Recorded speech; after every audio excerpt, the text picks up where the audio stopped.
முறைக்கு சொல்லி அனுப்பு, இது நம்ம ஊரு விழா. ஊருக்கே ஒரு நோம்பினா அது கோயம்புத்தூர் விழா.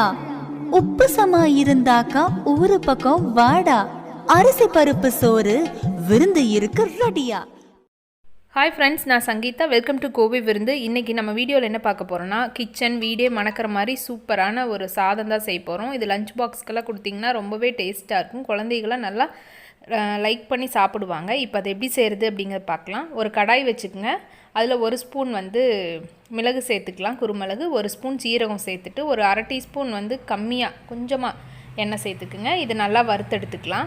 ரொம்ப வறுக்க வேண்டாம், ஒரு ப்ரௌன் கலர் வர அளவுக்கு வறுத்தெடுத்துங்க. ரொம்ப வறுத்து கருப்பாயிடுச்சுன்னா நம்மளுக்கு கசப்படிக்கும். அதை ஒரு இடிக்கல்லில் போட்டு ஒரு சின்னதாக ஒரு ஏலக்காய் சேர்த்துருக்கேன், ஒரு சின்ன பீஸு சுக்கு சேர்த்துருக்கேன். இப்போ இதை நல்லா பொடியாக தட்டிக்கிங்க. இந்த மாதிரி ரொம்ப நைஸாக வேண்டியதில் கொஞ்சம் கரகரப்பாக இருந்தாலே போதும். இப்போ அதே கடாயில் நான் கொஞ்சம் எண்ணெய் சேர்த்துருக்கேன். எண்ணெய் காஞ்சதையும் பெரிய வெங்காயம் ஒன்று கட் பண்ணி வச்சுருக்கேன், அதையும் சேர்த்துக்குங்க. சேர்த்துட்டு இதை பொன்னிறமாக பொரிச்சு எடுத்துக்கலாம். ரொம்ப கருப்பாயிட வேண்டாம். பாருங்கள், இந்த அளவுக்கு பொன்னிறத்துக்கு வந்தால் போதும். இதை வேறொரு தட்டுக்கு மாற்றிடலாம். நம்மளுக்கு இவ்வளோ எண்ணெய் தேவைப்படாது, ஒரு ஸ்பூன் இருந்தால் போதும். மீதி எடுத்துடலாம். கூடவே ஒரு ஸ்பூன் எண்ணெய் இருக்குது அதில். இப்போ ஒரு ஸ்பூன் நான் நெய் சேர்த்துருக்கேன்.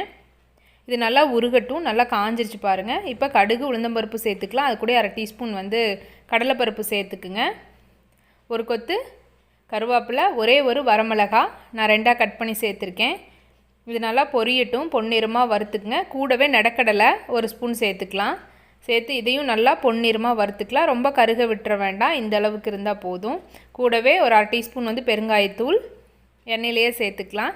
நான் இது காலையில் வச்ச சாதம், அதை தான் நான் இப்போ சேர்த்துருக்கேன். நீங்கள் சுடு சாதத்தோடு செஞ்சிங்கனாலும் சூப்பராக இருக்கும். லஞ்ச் பாக்ஸ்க்கெல்லாம் கொண்டு போய் சாப்பிட்லாம். ரொம்பவே காரசாரமாக சூப்பராக டேஸ்ட்டாக இருக்கும்.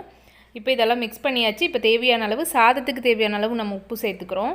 நான் சாதத்துக்கு எப்பவுமே உப்பெல்லாம் போட்டு வடிக்கிறது இல்லை, அதனால் நான் தேவையான அளவு சேர்த்துக்கிறேன். நீங்கள் பார்த்துனா பார்த்து சேர்த்துக்குங்க. இப்போ நம்ம அரைச்சி வச்சோல்ல பொடி, அதையும் உள்ள சேர்த்துக்கலாம். நம்ம இடிக்கல்லில் தட்டின பொடி தான் இது. குருமிளகு, சீரகம், சுக்கு, ஒரு ஏலக்காய். இப்போ இதை நல்லா மிக்ஸ் பண்ணி விடுங்க.